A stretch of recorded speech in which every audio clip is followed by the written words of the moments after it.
नमस्कार. आज माघ वद्य दशमी दासबोधामधील एक अभंग आपण पाहणार आहोत. जेणे संसारी घातले अवघे ब्रह्मांड निर्माण केले, त्यासी नाही ओळखिले तोची पतित. म्हणून देव ओळखावा जन्म सार्थकीच करावा, न कळे तरी सत्संग धरावा म्हणजे कळे. श्री समर्थ रामदास येथे देव ओळखण्याचे महत्त्व सांगत आहेत.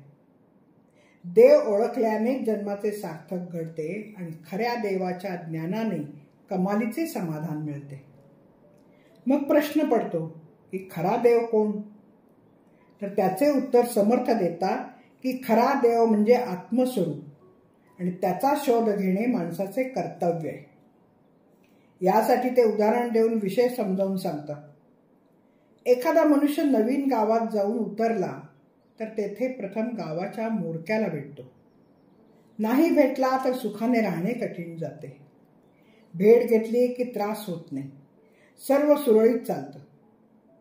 राजापासून रंकापर्यंत कोणीतरी एक नायक असतो, वरिष्ठ असतो. त्याला भेटणे शहाणपणाचं असतं. हे विवेकी आणि विचारी माणसाला सांगावंच लागत नाही.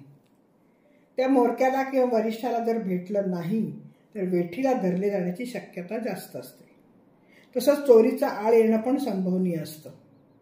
थोडक्यात काय, तर नवीन गावामध्ये वरिष्ठाला भेटावं, अन्यथा प्रपंचात त्याला अनेक कष्ट भोगावे लागतात.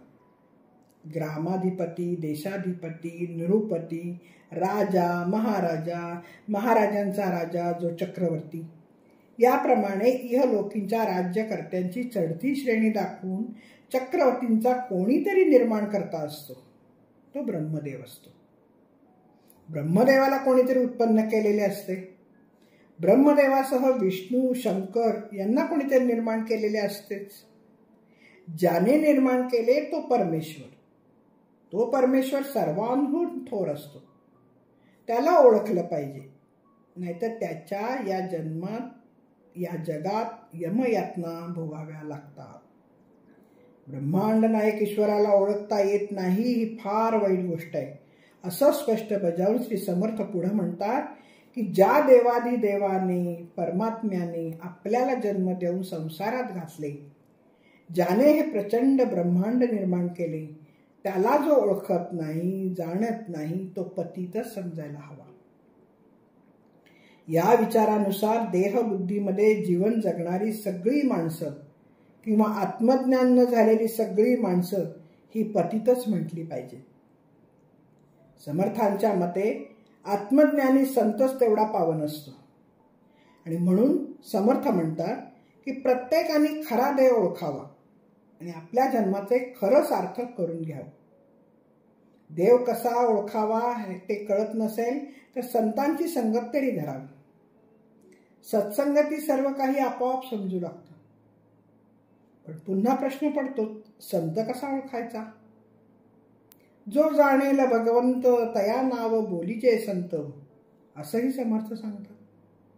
शाश्वत अशाश्वत ज्यांना कळतं, खरा देव कधीही पालटत नाही, स्थानभ्रष्ट होत नाही, अशी प्रचिती ज्यांना येते तो साक्षात्कारी संत असतो.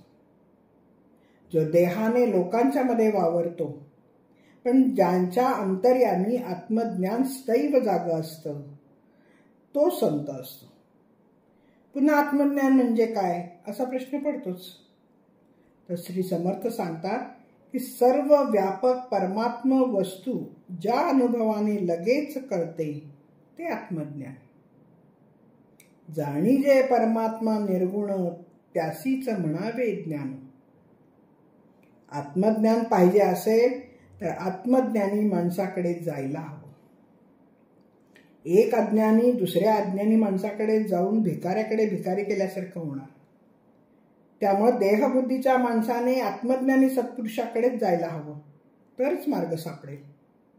आणि त्यासाठी सद्गुरूसारखा पाठीराखा गाठावा, त्यांचा अनुग्रह घ्यावा, त्यांच्या मार्गदर्शनाखाली आपण आपला मोक्ष मिळवावा. तुकाराम महाराज म्हणतात, तुका म्हणे सर्व सुख ज्या संगती, घडेल पंगती संतांची या. धन्यवाद. मी अभिवाचक सौभाग्यवती पल्लवी कुलकर्णी. नमस्कार.